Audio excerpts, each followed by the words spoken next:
এই রেসিপিটা আমার কাছে ভীষণ স্পেশাল, ভীষণ ইউনিক একটা রেসিপি। স্পেশাল এই জন্যই বলবো যে এই রেসিপিটা একদম আমার নিজস্ব রেসিপি। আশা করি আমার কাছে যেমন আমার রেসিপিটা ইউনিক লেগেছে, আশা করি আপনাদেরও ভালো লাগবে।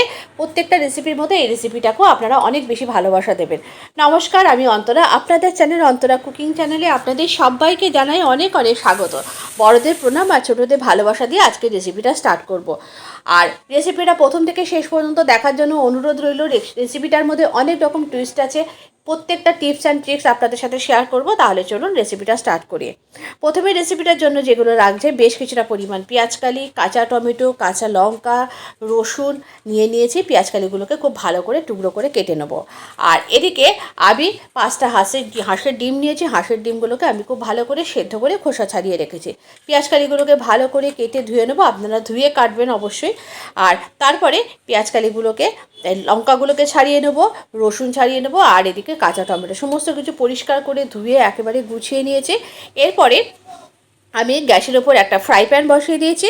গ্যাসের ওপর ফ্রাই প্যানটা বসিয়ে দিয়ে আমি এরপরে ফ্রাই প্যানের মধ্যে দিয়ে দিয়েছি অল্প একটুখানি তেল।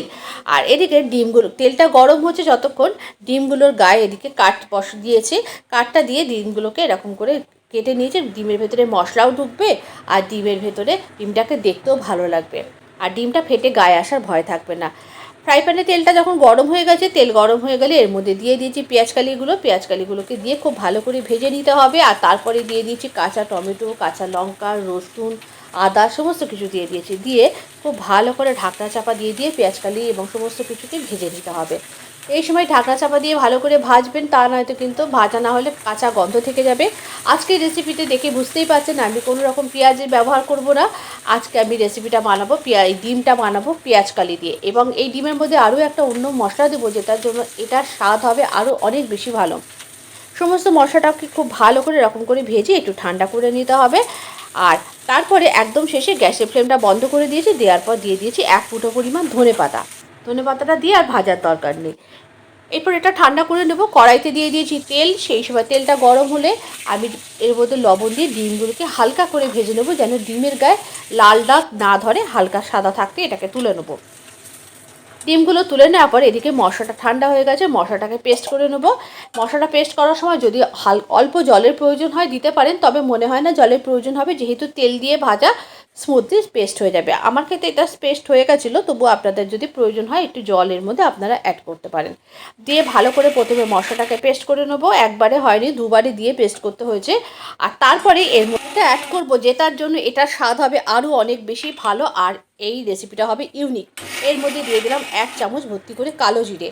অবশ্যই কালো জিরে দেবেন, অন্য কোনো জিরে দেওয়ার দরকার নেই। দিয়ে ভালো করে পেস্ট করে, মশলাটা পেস্ট করে একটা মিহি পেস্ট বানিয়ে নিলাম। তারপরে কড়াইতে তেল দিয়ে এর মধ্যে দিয়ে দিয়েছি একটু জয়িত্রী ফুল ফোড়ন। জয়িত্রী ফুলটা ফোড়ন হলে এই পেস্টটা দিয়ে দিয়েছি, স্বাদ অনুযায়ী নুন দিয়েছি, অল্প একটু চিনি দিয়ে দিয়েছি। আর তারপরে এই মশলাটা খুব বেশি কষানোর দরকার নেই, কারণ অলরেডি মশলাটা ভাজা আছে, অল্প একটুখানি ভাজলেই হয়ে যাবে। তারপরে এর মধ্যে 2 চামচ টক দই একটু ফেটিয়ে দিয়েছি। তারপরে টক দইয়ে বাটি ধোয়া জলটাও দিয়ে দিয়েছি।